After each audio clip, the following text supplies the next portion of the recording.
ప్రస్తుతం సమాజంలో ఏ ప్రభుత్వం అయినా ముందు చేయాల్సింది రెండే రెండు పనులు. ఉచిత విద్య, ఉచిత వైద్యం.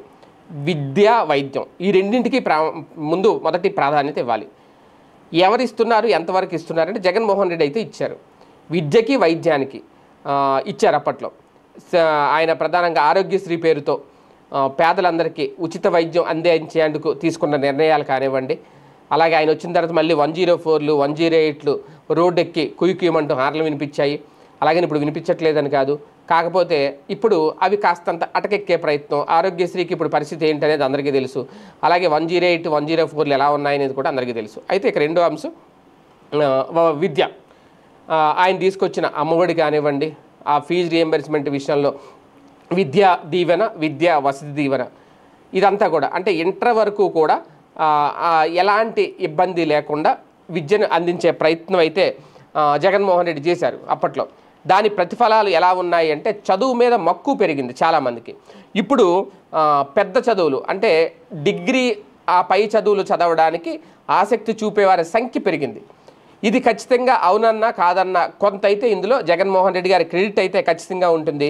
జగన్మోహన్ రెడ్డి ఆలోచన ఇప్పుడు ఎన్నో కుటుంబాలకు లాభం తెచ్చిపెడుతుంది. అంతేకాదు విద్యార్థులను కూడా పెంచుతుంది.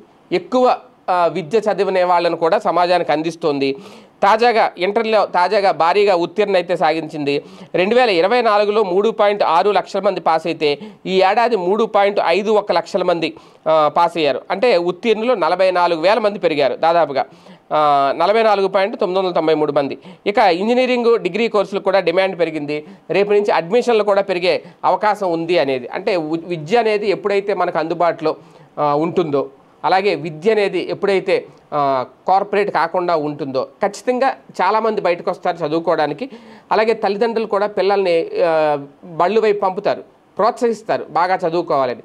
అలాగే ప్రభుత్వం కూడా సహాయ సహకారాలు అందిస్తే ఖచ్చితంగా ప్రతి ఒక్కరూ కూడా విద్యావంతులు అవుతారు, ప్రతి ఒక్కరూ మేధావులు అవుతారు.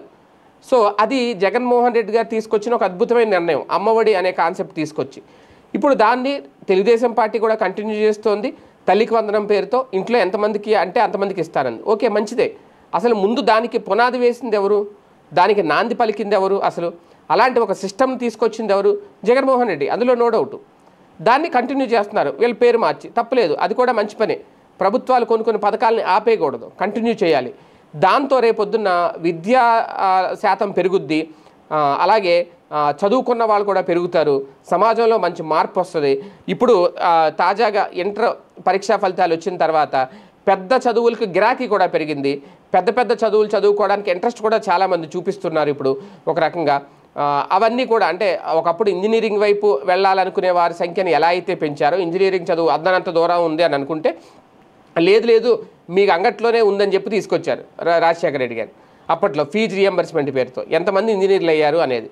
ఇప్పుడు కూడా నిజంగా కొంతమంది చదువుకునే స్తోమత లేక 10th తోటో ఇంటర్ తోటో ఇంకా చదువు ఆపేయాలి అనుకునే వాళ్ళకి ప్రభుత్వం అందిస్తున్న ప్రోత్సాహకాలు ఏవైతే ఉన్నాయో వాళ్ళని విద్యావంతులను చేయడానికి ఎంతగానో ఉపయోగపడుతున్నాయి.